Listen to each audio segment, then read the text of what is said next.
Eu estava aqui com essa praia grega maravilhosa ao fundo, observando a natureza e pensando em um experimento que eu podia fazer para vocês. Eu sou André, sou professor de Química e sonhar não custa, né? Mas a referência à Grécia tem muito a ver com o experimento que nós vamos fazer hoje.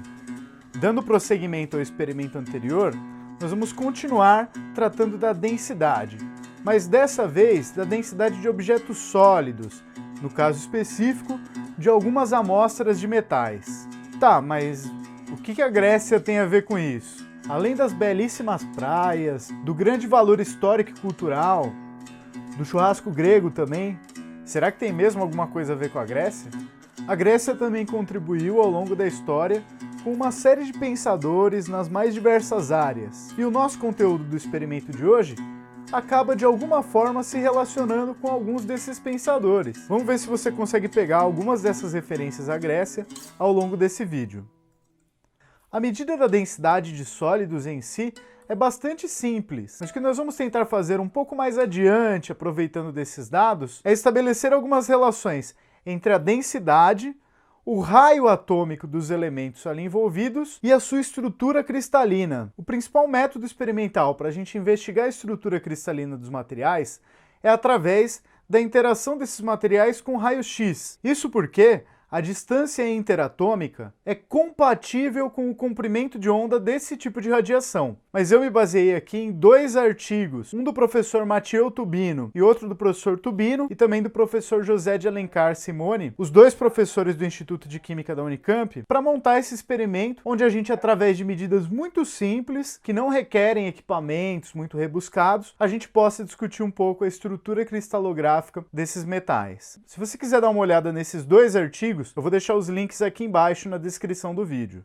Antes de ir para a parte experimental, eu queria apresentar aqui para vocês que existem 14 tipos diferentes de redes cristalinas chamadas de redes de Bravais. Essas 14 redes estão divididas em 7 sistemas, sendo o primeiro deles o sistema cúbico, com 3 redes cristalinas diferentes. No sistema cúbico, os átomos estão arranjados em um cubo, com todas as arestas de igual comprimento e com todos os ângulos ali de 90 graus. Já no sistema tetragonal, nós temos 2 redes cristalinas diferentes possíveis. No sistema tetragonal, os ângulos também são todos de 90 graus, mas o comprimento das arestas pode diferenciar um pouco. Em 2 dos eixos, o comprimento é igual, e em um terceiro eixo, o comprimento vai ser diferente. Já no sistema ortorrômbico, nós temos 4 redes diferentes, também com todos os ângulos retos de 90 graus, mas agora com as arestas que definem as 3 dimensões diferentes entre si.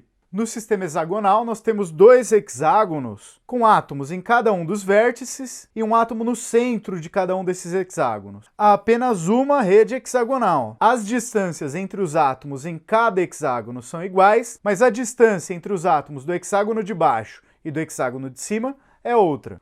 O sistema trigonal ou romboédrico tem apenas uma rede cristalina. Nela, todas as arestas têm o mesmo comprimento, os ângulos diferentes de 90 graus. Já no sistema monoclínico, existem 2 redes cristalinas monoclínicas. Nós temos as 3 arestas que definem cada uma das 3 dimensões, diferentes entre si. Os ângulos da base e do topo são ângulos retos, de 90 graus. Mas o ângulo das arestas que ligam a base ao topo é diferente de 90. Já no sistema triclínico, há apenas um tipo de rede cristalina, onde você tem 3 comprimentos diferentes de arestas e também 3 ângulos diferentes nessa geometria. Bom, mas vamos parar de papo e vamos para o experimento. E a parte experimental propriamente dita, hoje vai ser bem simples. Nós basicamente precisamos medir a massa de algumas amostras de metal e o seu volume. E como amostras de metal, eu escolhi alguns pedaços dessa luva, supostamente de alumínio, que eu serrei, um pouquinho de fio de cobre do calibre mais grosso que eu encontrei que dava para trabalhar com o nosso experimento e alguns chumbinhos de pesca. E esse prego, que eu imagino que seja feito de aço, que é basicamente ferro com um pouquinho de carbono ali no meio.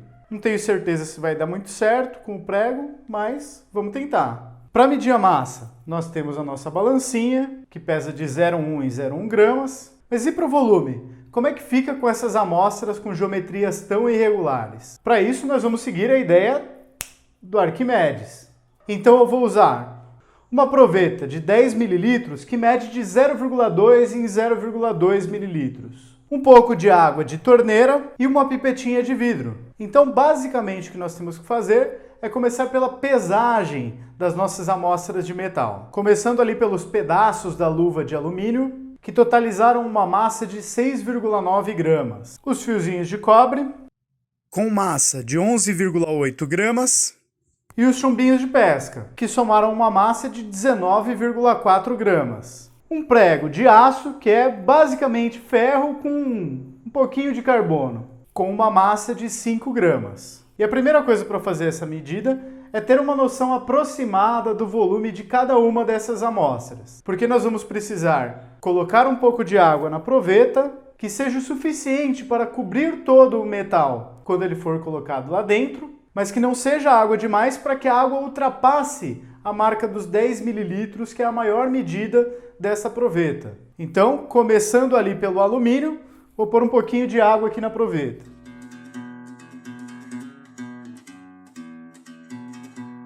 Então eu coloquei ali uns 5 ml, vamos ver se eu não errei na mão. Nessa etapa, é importante a gente conhecer, dentro da precisão do nosso experimento, qual que é o volume inicial que está sendo marcado pelo nível da água. Então eu acertei ali o menisco da proveta certinho nos 5 ml. Agora eu vou adicionar as pecinhas de alumínio, para ver qual é o volume desse conjunto de peças que eu pesei. Com cuidado para não espirrar água para fora.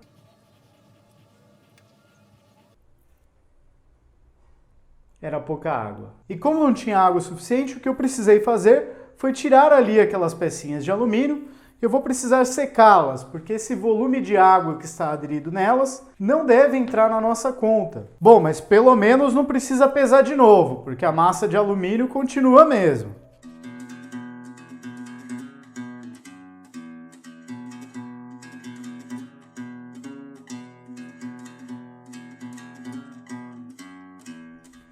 Começando dessa vez com um volume inicial de 7 ml, para ver se me dá margem de segurança, vamos adicionar as pecinhas de alumínio.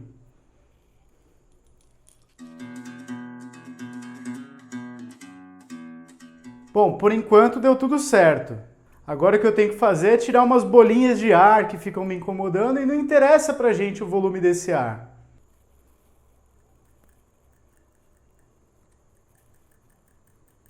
Agora vamos ver como é que ficou o volume final dessa medida.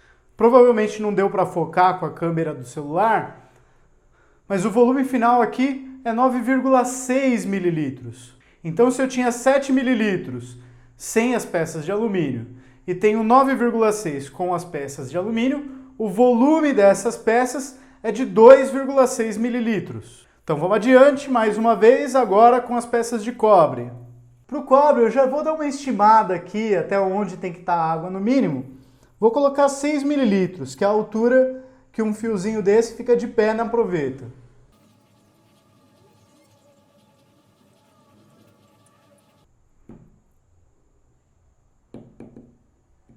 Sempre tem uma bolha de ar para atrapalhar. Então, ajustado o menisco no volume inicial de 6 ml, vamos adicionar as pecinhas de cobre. Eu vou tentar pôr todas juntas para ver se elas não encavalam e acaba dando para cobrir com esses 6 ml. Novamente, a gente tem que tirar todas as bolinhas de ar, porque o volume do ar não nos interessa. E eu tenho ali um volume final de 7,4 ml. E agora, o chumbo de pesca. Vou começar ali com 7 ml também nesse caso.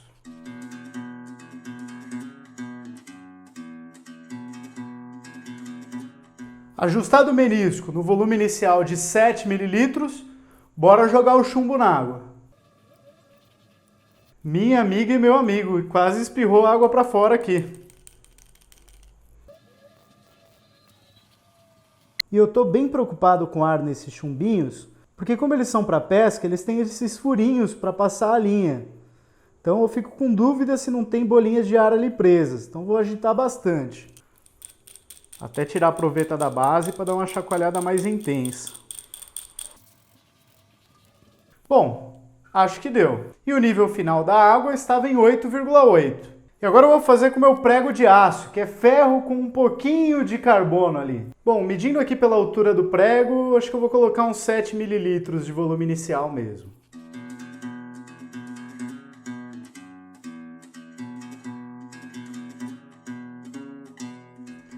Ajustado o menisco em 7 mililitros para o volume inicial, quanto será que é o volume desse prego?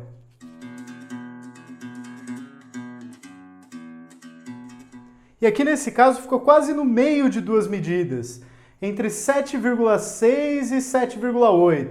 Vamos considerar 7,7. E no fim das contas, eu acabei escolhendo refazer as medidas utilizando dois pregos, resultando numa massa de 10 gramas, porque me daria uma medida mais significativa no volume. Então eu ajustei a proveta para um volume inicial de 7 mililitros e adicionei os dois pregos, totalizando um volume final de 8,3 mililitros. Bom, feitas todas as medidas de massa e de volume, acabou a parte experimental. Já temos todos os dados para ter a densidade desses metais. Mas no caso desse experimento, a nossa análise dos dados é que é realmente a parte mais trabalhosa e mais interessante também. Mas e aí, será que comparando com os dados da literatura, será que isso aqui realmente é alumínio? Estamos dando uma de Arquimedes aqui mesmo. Será que esse chumbinho de pesca aqui realmente é chumbo? Vamos ver. O cobre tá na cara que é cobre, né? Mas vamos medir também. E esse pregão aqui? Será que a densidade do aço dele é tão diferente da densidade do ferro? Tá, mas nós falamos de rede cristalina, fizemos um experimento medindo densidade. O que uma coisa tem a ver com a outra? Acontece que a densidade dos materiais tem a ver com como os átomos daqueles elementos químicos que o compõem estão arranjados microscopicamente. Então, densidade e a estrutura cristalina estão intimamente relacionados. Para representar um sólido cristalino, a gente não precisa dar a posição, a localização de todos os átomos que estão presentes neles. Basta que nós tenhamos o desenho de uma pequena região daquele material, que se transposta para todas as direções, reproduza a estrutura cristalina do material como um todo, para que a gente represente esse material. Pensando ali na química básica, lembrando das ligações metálicas, o que nós esperamos para uma ligação metálica é que nós tenhamos os átomos ali, com seus núcleos e as camadas mais internas, espalhados em uma rede cristalina e um mar de elétrons, com os elétrons de valência desses metais. São esses elétrons que no metal estão livres para fazer a condução de eletricidade. Agora vamos para o primeiro caso, que é a célula unitária cúbica simples. Se nós imaginarmos algumas bolinhas, talvez laranjas, por exemplo, organizadas de um modo de que a menor unidade que representa aquela estrutura como um todo seja um cubo, onde você tem uma bolinha em cada um dos vértices desse cubo, encostadas umas nas outras, isso seria uma célula unitária cúbica simples. Às vezes, na hora de desenhar, a gente coloca as bolinhas só no cantinho, sem se encostarem, mas isso é para que a gente possa enxergar melhor como é que está aquele arranjo de átomos. Mas o mais esperado, o mais razoável, é imaginar que aqueles átomos preencham o máximo possível aquele espaço. Se você botou uma bolinha ali em cada vértice e fez ela grande o suficiente para um átomo encostar no outro, você consegue relacionar geometricamente a aresta dessa célula unitária com o raio dos átomos que compõem aquele material. Tá, mas quantos átomos estão dentro de uma célula unitária cúbica simples? Numa primeira olhada,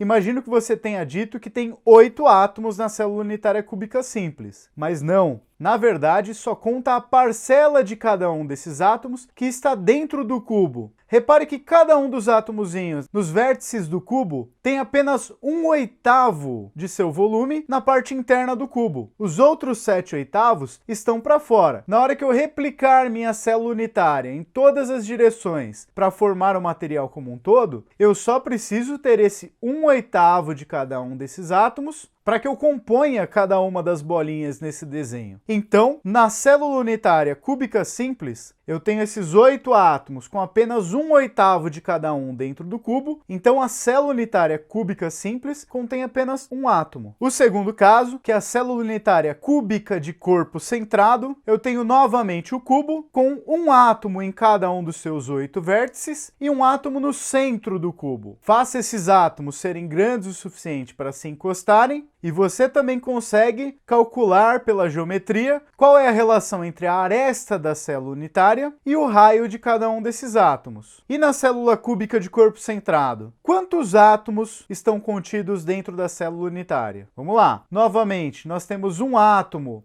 composto por cada um dos oitavos que estão nos vértices da célula unitária e mais um no centro. Então, a célula unitária cúbica de corpo centrado possui 2 átomos dentro do seu volume. A terceira e última célula unitária do sistema cúbico é a cúbica de face centrada. Nessa célula unitária, você tem um átomo em cada um dos vértices do cubo, novamente, e um átomo no centro de cada uma das faces do cubo. Novamente, pela geometria, é possível relacionar a aresta da célula unitária com o raio de cada átomo. Agora, quantos átomos estão contidos dentro de cada célula unitária cúbica de face centrada? Bom, cada um dos átomos dos vértices continua contribuindo com um oitavo. Então, temos um átomo já somando todos os vértices. Já nas 6 faces do cubo, em cada uma delas você tem meio átomo, somando mais 3 átomos para dentro da célula unitária. Então, 3 das faces com mais 1 dos vértices, nós temos 4 átomos dentro da célula unitária cúbica de face centrada. Tá, mas de novo, o que a densidade tem a ver com isso? Como é que eu relaciono essas duas coisas? Bom, se você tem a massa de uma amostra e divide pelo seu volume, você obtém a densidade, certo? Mas se você tem também as massas molares de cada elemento que você está utilizando no experimento, por meio dos dados que você tem, você consegue obter o volume molar. Qual é o volume ocupado por cada mol daquele átomo? A estimativa do número de átomos contidos em um mol de qualquer que seja o elemento corresponde ao número de Avogadro. Com isso, você pode extrapolar para o volume que seria ocupado por um átomo da célula cúbica simples, 2 átomos da cúbica de corpo centrado e 4 átomos da cúbica de face centrada. Então você vai usar essas 3 células diferentes